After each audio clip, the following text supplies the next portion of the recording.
ഇപ്പൊ ചില പ്രകൃതി ദുരന്തങ്ങൾക്ക് വരെ കാരണമാകുന്നത് മനുഷ്യന്റെ വഴിവിട്ട പ്രകൃതിയിലുള്ള ഇടപെടലുകളാണെന്നാണ് ശാസ്ത്രം വരെ നമ്മോട് പറയുന്നത്.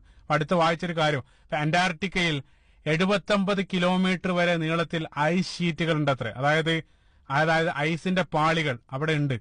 അതെങ്ങാനും സമ്പൂർണമായിട്ട് ഉരുകിക്കഴിഞ്ഞാൽ ഇന്നുള്ളതിനേക്കാൾ നമ്മുടെ ജലനിരപ്പ്, കടലിലുള്ള ജലനിരപ്പ് ഇപ്പോൾ ഉള്ളതിനേക്കാൾ 60 മീറ്റർ ഉയരും എന്നുള്ളതാണ്. 60 മീറ്റർ ഉയരാൻ അത് കാരണമാകും. അതിൽ അവർ പഠനങ്ങൾ പറയുന്നത് 1992 മുതൽ 2017 വരെയുള്ള കാലയളവിൽ ആ ഐസിന്റെ ഉരുകലിന്റെ തോത് 3 ഇരട്ടി വർദ്ധിച്ചിട്ടുണ്ടെന്നുള്ളതാണ്. വർദ്ധിക്കാനുള്ള പ്രധാന കാരണമായിട്ട് പറയുന്നത് ആഗോളതാപനാണ്, ഗ്ലോബൽ വാർമിംഗ്. അതായത് നമ്മൾ ഗ്രീൻ ഹൗസ് എഫക്ട് എന്നെല്ലാം പഠിപ്പിക്കുന്ന ആ ആഗോളതാപനം കാരണമാണ് പ്രധാനമായിട്ട് അതിന്റെ തോത് വർദ്ധിക്കാനുള്ള കാരണം. അത് ഇനിയും മനുഷ്യൻ ആ കാര്യത്തിൽ ശ്രദ്ധിച്ചിട്ടില്ലെങ്കിൽ 2050 നിരവധി കടലിനോട് ചേർന്ന് കിടക്കുന്ന നിരവധി